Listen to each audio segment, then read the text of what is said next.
জোনালীৰ অতিথিশালত গোলাপী ফুলৰ বিছনা চাদৰখনেৰে বিছনাখন সজাই পৰাই থলে। আজি তাইৰ পেহী শাহুৱেক ঘৰলৈ আহিব। জোনালীৰ শাহুৱেকে ৰাতিপুৱাৰ পৰা তাইক কৈছিল যে তাই চাহ আৰু ব্ৰেকফাষ্টৰ বাবে প্ৰস্তুতি কৰিব লাগে আৰু লগতে অতিথিশালতো শৃংখলাবদ্ধ কৰি ৰাখিব লাগে। জোনালীৰ অদ্ভুত যেন পাইছিল যে যেতিয়াই ঘৰলৈ কোনোবা আলহী আহিব তেতিয়াই শাহুৱেকে সঠিক মুহূৰ্তত তাইক জনায়। জোনালীয়ে সদায় শাহুৱেকক কৈছিল যে আলহীৰ আগমনৰ কথা এদিন বা দুদিন আগতীয়াকৈ ক'লে তেতিয়া তাই ভালকৈ প্ৰস্তুতি চলাব পাৰিব।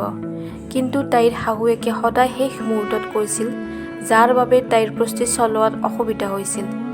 তাই আলহীৰ কোঠাটো চাফা কৰি ওলাই আহিছিল মাত্ৰ তাইৰ গিৰিয়েক ৰূপজ্যোতিয়ে তাইক মাত লগালে আৰু ক'লে, শুনা জোনালী, মোক চাহ একাপ দিয়া। জোনালীৰ বিৰক্তিৰে ক'লে, মাত্ৰ আধা ঘণ্টা আগতে মই তোমাক চাহ দিছিলোঁচোন। ৰূপজ্যোতিয়ে খঙেৰে ক'লে, মোৰ চাহৰ হিচাপ ল'বলৈ তুমি কোন? মই তোমাৰ পৰা যি বিচাৰিম তুমি দিবই লাগিব, কাৰণ তুমি মোৰ পত্নী। জোনালীয়ে একো ক'ব নোৱাৰিলে। তাই মাথো মনতে ভাবি থাকিল, মই তেওঁৰ পত্নী নে চাকৰণী? মোৰ ভাগৰ নালাগেনে? এতিয়া তেওঁ নিজে অফিচলৈ নাযায়, গোটেই দিনটো ঘৰতে বহি মোৰ ওপৰত অৰ্ডাৰ চলাই থাকে। তাই পাকঘৰৰ ফালে গৈ থাকোঁতে শাহুৱেকে ক'বলৈ ধৰিলে, চোৱা বোৱাৰী, মোৰ ল'ৰাৰ কথা নুশুনাকৈ নাথাকিবা, কাৰণ সি তোমাৰ স্বামী। স্বামীৰ লগত এনেকৈ কাজিয়া নকৰিবা। তুমি সুখী হোৱা উচিত, কাৰণ তুমি ইমান সৌভাগ্যৱান যে তোমাৰ স্বামীৰ ইচ্ছা পূৰণৰ সুযোগ পাইছা। এই পৃথিৱীখনত কিমান ছোৱালী আছে যিবিলাকে স্বামী পাবলৈ হাবিয়াস কৰি থাকে। তুমি ইমানেই অভদ্ৰনে? তুমি তোমাৰ স্বামীৰ কথা নুশুনা? ভাল বোৱাৰীৰ কোনো গুণ তোমাৰ নাই। মই ভাবিছিলোঁ যেতিয়া বোৱাৰী ঘৰলৈ আহিব তেতিয়া ঘৰখনলৈ সুখ আহিব, কিন্তু তোমাৰ খোজৰ প্ৰৱেশৰ লগে লগে ঘৰখনত সদায় অশান্তিৰ অনুভৱেই হৈছে। এই ঘৰখনত সুখৰ লেশমাত্ৰাও নাই। শাহুৱেকৰ এই অভিযোগ শুনি জোনালী আচৰিত হ'ল। তাই ভাবিবলৈ ধৰিলে, যদি ঘৰত সুখ নাই তেন্তে তাত মোৰ কি দুখ? মইনো ক'ত সুখী? তাইৰ চকু দুটা পানীৰে ভৰি পৰিল। বিয়াৰ 7 মাহ হ'ল আৰু এই 7 মাহৰ ভিতৰত তাই বহুবাৰ প্ৰতাৰিত অনুভৱ কৰিছিল। প্ৰথম কথা, শহুৰেকে তেওঁৰ ল'ৰাটোৱে ভাল এটা কোম্পানীত কাম কৰে বুলি মিছা কথা কৈ তাইক বোৱাৰী কৰি আনিলে। কিন্তু বিয়াৰ এমাহৰ পাছত তাই গম পালে যে তাইৰ স্বামীয়ে ক'তো কাম নকৰে। আগতে তেওঁ কাম কৰি আছিল যদিও বিয়াৰ পিছত চাকৰি এৰি দিয়ে। জোনালী যেতিয়া স্বামীৰ লগত এই বিষয়ে কথা পাতিলে তেতিয়াও তেওঁ ক'বলৈ ধৰিলে যে মই চৰকাৰী চাকৰিৰ ফৰ্ম পূৰণ কৰি আছোঁ, তাৰ বাবেও কিছু প্ৰস্তুতি কৰিব লাগিব। সেইবাবেই মই বৰ্তমান কোনো কাম কৰা নাই, কাৰণ প্ৰস্তুতি চলাবলৈ কিছু সময়ৰ প্ৰয়োজন। এতিয়া জোনালী স্বামীৰ সন্মুখত একো ক'ব নোৱাৰিলেও তাই গভীৰভাৱে থতমত খালে। ল'ৰাটোৱে উপাৰ্জন কৰিবলৈ আৰম্ভ কৰিছে বুলি ভাবি মাক দেউতাকে তাক বিয়া কৰাই দিছিল। পৰিয়ালে ভাবিছিল সি ঘৰখন চম্ভালিব, কিন্তু তাইৰ স্বামীয়ে এতিয়াহে চাকৰিৰ বাবে সংগ্ৰাম কৰিবলৈ ওলাইছে। শহুৰেকৰ পেঞ্চনেৰে ঘৰখন আৰামত চলিছিল, গতিকে টকাৰ কোনো সমস্যা নাছিল যদিও কেতিয়াবা তাইৰ স্বামীয়ে একো উপাৰ্জন নকৰাটো বৰ আচহুৱা অনুভৱ কৰিছিল। কেতিয়াবা শহুৰেকৰ পেঞ্চন অহা বন্ধ হ'লে কি হ'ব বুলি ভাবি ভয় খাইছিল। যেতিয়াই তাইৰ মনৰ শংকৰ কথা গিৰিয়েকৰ লগত কথা পাতিছিল তেতিয়াই স্বামীয়ে বুজাই দিছিল যে তেওঁ গোটেই জীৱন ঘৰতে এনেকৈ বহি নাথাকে, চৰকাৰী চাকৰি এটা পোৱাৰ লগে লগে কাম কৰিব। জোনালীৰ বৰ খং উঠিল। লাহে লাহে তাই লক্ষ্য কৰিলে যে তাইৰ স্বামীয়ে দিনটো কেৱল মোবাইলটো ব্যৱহাৰ কৰি থাকে। আত্মীয়ৰ লগত কথা পাতিছিল, বন্ধু বান্ধৱীৰ লগত ঘূৰি ফুৰিছিল, ভাল খাদ্য পানীয় খাবলৈ ভাল পাইছিল। কেতিয়াবা চাহ, কফি, ৰস, ফল মূল আদি খাবলৈ গোটেই দিনটো জোনালীৰ ওপৰত হুকুম চলাই থাকিছিল। তেওঁ কামৰ প্ৰস্তুতি সম্পূৰ্ণৰূপে বন্ধ কৰি দিছিল। জোনালীৰ এনেই লাগিল যেন তাইক বহুত প্ৰতাৰণা কৰা হৈছে। বিয়াৰ আগতে জোনালীয়ে এটা বা দুটা ঠাইত শিক্ষক পদৰ বাবে আবেদন কৰিছিল। বিয়াৰ পিছত তাইক সাক্ষাৎকাৰৰ বাবে মাতিছিল। তেতিয়া তাইৰ স্বামী আৰু শাহুৱেকে আমাৰ ঘৰৰ মহিলাসকলে চাকৰি নকৰে বুলি কৈ তাইক বাধা দিছিল। যিয়েই নহওক ঘৰত একোৰে অভাৱ নাই, আৰু ৰূপজ্যোতিয়ে বিচাৰিছিল যে প্ৰথমে তেওঁ চাকৰি এটা পাওক আৰু তাৰ পিছত পত্নীয়ে কামলৈ যাওক, কাৰণ তেওঁৰ ভয় হৈছিল যে মানুহে ক'ব তেওঁ পত্নীৰ উপাৰ্জন খাই আছে। পৰিয়ালৰ পৰামৰ্শ অনুসৰণ কৰি জোনালীয়ে চাকৰি লোৱাৰ সিদ্ধান্ত সলনি কৰিলে। কিন্তু এতিয়া তাই লাহে লাহে বুজি উঠিছিল যে তাইৰ স্বামীয়ে চাকৰিৰ বাবে একেবাৰে সংগ্ৰাম কৰা নাই। কিছু সময়ৰ পাছত তাই প্ৰস্তুত কৰা চাহ খাই স্বামীয়ে মোবাইলত গেম খেলিবলৈ ধৰিলে।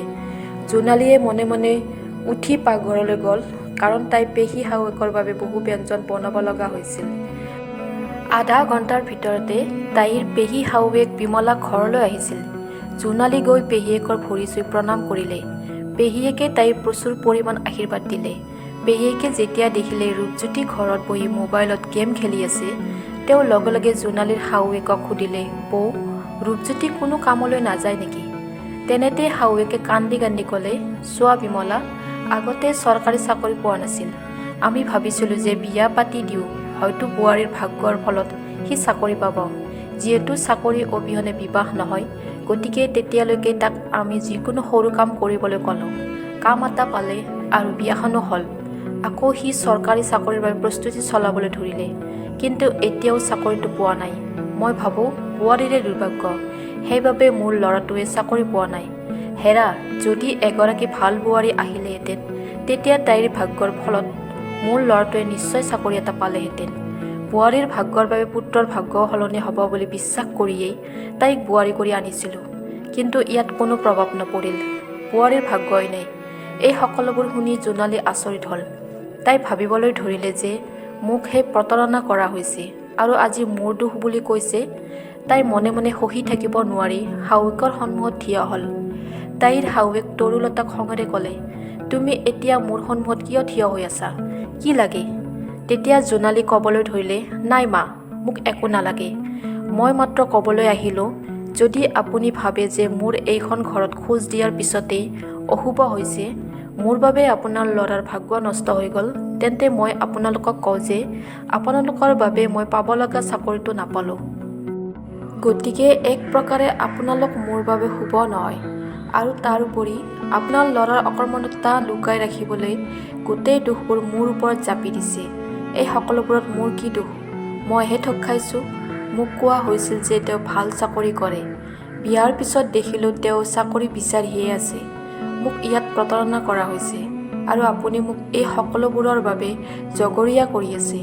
এইটো ভুল নহয়নে? আপোনাৰ ল'ৰাক মোৰ ভাগ্যক বিশ্বাস কৰিয়ে পঢ়াইছিল নেকি? এতিয়া ময়ো এইটো ক'ব পাৰোঁ যে আপোনাৰ ল'ৰাটো আপোনাৰ লগত ইমান বছৰ থাকিল, তেন্তে আপুনি তেওঁৰ বাবে অশুভ, অমংগলীয়, যাৰ বাবে আপোনাৰ পুত্ৰই জীৱনত একো কৰিব নোৱাৰিলে। আৰু মই এই সকলোবোৰ শুনিব নোৱাৰোঁ। গতিকে মই মোৰ মাৰ ঘৰলৈ গুচি যাওঁ। যেতিয়া আপোনাৰ ল'ৰাই চাকৰি পাব, তেতিয়া মোক মাতিব। এই বুলি কৈ তাই বস্তুবোৰ পেক কৰিবলৈ ধৰিলে। তাৰ পিছত শাহুৱেকে থমক খালে। তেওঁ ভাবিব ধৰিলে, বোৱাৰী গুচি গ'লেই ওচৰ চুবুৰীয়াৰ মাজত বিয়পি পৰিব যে ল'ৰাটোৱে কাম নকৰে বাবে বোৱাৰীয়ে খং কৰি গুচি গ'ল। সেয়ে বোৱাৰীকে খং কৰি আঁতৰি যোৱাৰ সময়ত শাহুৱেকে বোৱাৰীক শান্ত কৰিবলৈ কোঠাটোলৈ আহি ক'লে, বোৱাৰী, ঘৰৰ পৰা ওলাই নাযাবা। মই আৰু কেতিয়াও তোমাক দুখ নিদিওঁ। তেতিয়া জোনালীয়ে দৃঢ়স্থিতি লৈ ক'লে, যদি আপোনালোকে মোক অশুভ অনুভৱ কৰে, তেন্তে আজি নিজেই মই মোৰ স্বামীক চাকৰিৰ কথা ক'ম। আৰু সেইটো ব্যক্তিগত চাকৰিয়ে হওক, কিন্তু স্বামীয়ে কামটো কৰিবই লাগিব। আৰু দ্বিতীয়তে, এতিয়া মোকো চাকৰি কৰিবলৈ কোনেও বাধা দিব নোৱাৰে।